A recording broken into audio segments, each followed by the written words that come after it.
AP CM Chandrababu Naidu మరోసారి పరుగులు పెట్టేందుకు రెడీ అవుతూ ఉన్నారు. అంతేకాదు ఆయనతో పాటు అధికారులను పరిగెత్తించేందుకు కూడా రెడీ అవుతున్నారు. నేను నాన్ స్టాప్గా పనిచేస్తాను, సో మీరు కూడా చేయాల్సిందే, అప్పుడే అభివృద్ధి సంక్షేమం పరుగులు పెడతాయని చెప్తున్నారు ఆయన. సూచనలు, సలహాలు, వార్నింగ్లు, అభినందనలు, కొన్ని సంచలన నిర్ణయాలు, ఇలా అనేక కీలక అంశాలకు వేదికైంది కలెక్టర్ల మీటింగ్. పెద్ద పెద్ద సభలు వద్దు, గ్రామంలో పోతే వాళ్ళే వస్తారు, వాళ్ళతోనే ఇంటరాక్ట్ కండి, పర్సనల్గా ఇన్స్పెక్ట్ చేయండి. నేను కూడా ఇది అయిన తర్వాత ఆకస్మిక తనిఖీలకు వస్తున్నా. నేను అప్పుడప్పుడు అంటున్నాను 95 CBN చూస్తారని. ఇంకా నేను స్పీడ్ పెంచలేదు, ఇంకా రాలా 95 CBNకి. అప్పుడు కొంతమంది తెలిసిన వాళ్ళు ఇక్కడ ఉంటారు, మినిస్టర్స్ కూడా అప్పుడు పరిగెత్తేసేవాళ్ళని. వీళ్ళు పరిగెత్తేసేవాళ్ళం, మేము పరిగెత్తేవాళ్ళం. ఆఫీసర్లు అయితే చాలా ప్రైడ్గా ఫీల్ అయ్యారు. ఈరోజు హైదరాబాద్ కానీ మొత్తం డెవలప్మెంట్స్ కానీ ఆఫీసర్లే చేశారు. ఈ విషయం కూడా మీరు గుర్తుపెట్టుకోవాలి. నిజానికి ఏపీ ప్రస్తుత పరిస్థితి ఏంటి? ఈ ప్రశ్నకు సరైన సమాధానం తెలుసుకునే పనిలోనే ఉంది కూటమి ప్రభుత్వం. గడిచిన 5 ఏళ్లలో ఏం జరిగింది, జరిగిన అక్రమాలేంటి, వాటికి బాధ్యులు ఎవరు, వారు వెనుకున్న వాళ్ళు ఎవరు, బాధితులు ఎవరు, ఇలా ప్రతి అంశం తేల్చాలని డిసైడ్ అయ్యారు సీఎం చంద్రబాబు. తప్పు సరిదిద్దొచ్చు, పొరపాటు సరిచేయొచ్చు, కానీ గడిచిన 5 ఏళ్లలో జరిగింది విధ్వంసం. అలాంటి పరిస్థితిని తిరిగి కంట్రోల్లోకి తీసుకురావాలంటే చాలా ప్రయత్నాలు చేయాలి, అధికారులు చాలా బాధ్యతతో నిర్వహించాలని చంద్రబాబు అన్నారు. ప్రభుత్వం అంటే మీరు తీసుకునే నిర్ణయాలకు భావితరాల భవిష్యత్తును మార్చే శక్తి ఉందని అన్నారు చంద్రబాబు. గడిచిన 5 ఏళ్లలో జరిగిన ప్రతి తప్పును సరిదిద్దాల్సిన సమయం ఆసన్నమైందన్నారు ఆయన. ప్రజావేదికలో కలెక్టర్స్ కాన్ఫరెన్స్ పెట్టి ఆనాటి ముఖ్యమంత్రి ఈ కాన్ఫరెన్స్ అవుతానే ఈ బిల్డింగ్ను కూలగొడతామని అనౌన్స్ చేసి విధ్వంసానికి శ్రీకారం చుట్టాడు. అక్కడ నుంచి 5 ఏళ్ళు అన్ని రంగాల్లో ఒక రంగం అని మిగలలేదు. నేను 4వసారి ముఖ్యమంత్రి అయిన తర్వాత ఫస్ట్ టైం నేను ముఖ్యమంత్రి అయ్యాను.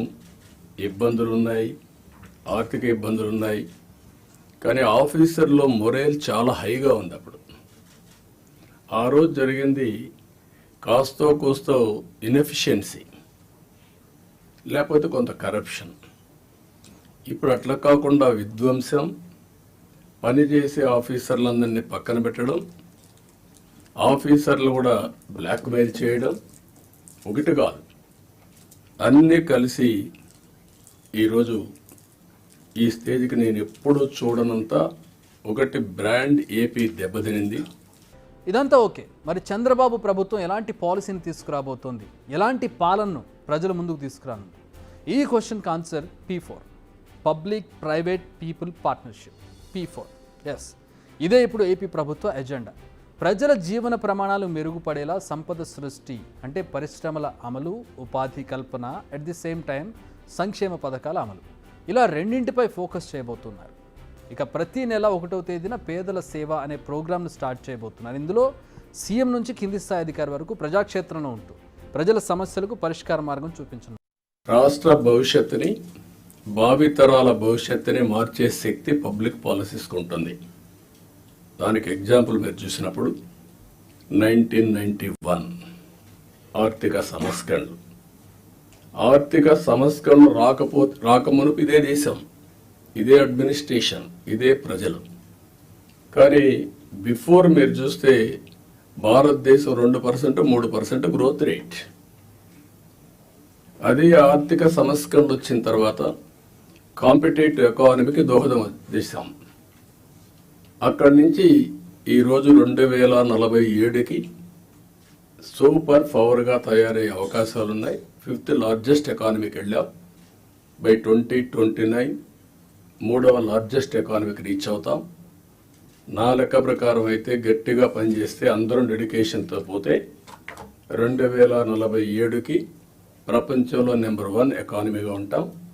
లేకపోతే బై డిఫాల్ట్ 3rd ఉంటాం. కష్టపడితే కొద్దిగా 2ndకు వస్తాం.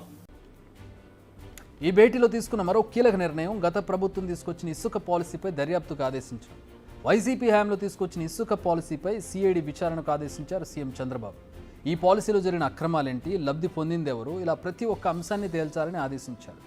ఎట్టి పరిస్థితుల్లో దీన్ని మాత్రం ఈ 3 component excavation number 1, booking at సచివాలయం నెంబర్ 2, నెంబర్ 3 ఏదైతే లారీస్ ఊబరైజేషన్, ఈ 3 కంప్యూటరైజ్ చేస్తాం. Will keep before you have to act very firmly. Nobody should touch. ఇది ఏదైతే పేదవాళ్ళకు ఉపయోగపడి మనం ఇప్పుడు రోటీ కపడా మకాన్ అంటాం, ఆహారం, దుస్తులు, ఇల్లు, ఇది ఇంటికి కావాల్సిన ఇసుక. అది కాకుండా it is the right the common man. నేచర్లో వచ్చిన ఇసుకని కొంతమంది ఇష్టానుసారంగా చేయడం చాలా దుర్మార్గం. పోయిన గవర్నమెంట్ చాలా జరిగాయి. దానిపైన కూడా ఇప్పటికే ఎన్క్వైరీలు జరుగుతున్నాయి. కడాన సుప్రీంకోర్టు చెప్పినా భయపడలేని పరిస్థితికి వచ్చాం. ఇమ్యూనిటీ, దానికి కూడా సుప్రీంకోర్టును కూడా మభ్య పెట్టడానికి తప్పుడు సర్టిఫికెట్లు ఇచ్చారు. ఒక విషయం మీరు గుర్తుపెట్టుకోవాలి, టెక్నాలజీ ద్వారా ఇన్వెస్టిగేషన్ చేస్తే అన్నీ దొరుకుతారు, ఎవడో తప్పించుకోవాలండి. అందుకే చెప్తాను, శాండ్ విషయంలో కూడా నో కాంప్రమైజ్. చాలా ఇర్రెగ్యులారిటీస్ వచ్చాయి. ఇప్పటికే అక్కడ కన్సర్న్ ఆఫీసర్ పైన యాక్షన్ తీసుకోమన్నాం. ఇప్పుడు నేను ఆర్డర్ చేస్తున్నా, సిబిసిఐడి ఎంక్వైరీ చేస్తాం. మొత్తం కేసునంతా ఎవరెవరు తప్పు చేశారో వాళ్ళందరినీ పనిష్ చేస్తాం. ఆ విషయంలో నో కోసం నో కాంప్రమైజ్. గత 5 ఏళ్లలో ఒక్కటైనా కలెక్టర్ల భేటీ జరిగిందా? లేదు. కానీ ఇకపై 3 నెలలకు కలెక్టర్ల సదస్సు ఉండనుంది. అది కూడా గంటల తరబడి కాదు, ఎక్కువ ప్రసంగాలు ఉండవు, షార్ట్ అండ్ స్వీట్గా ఉండనున్నాయి.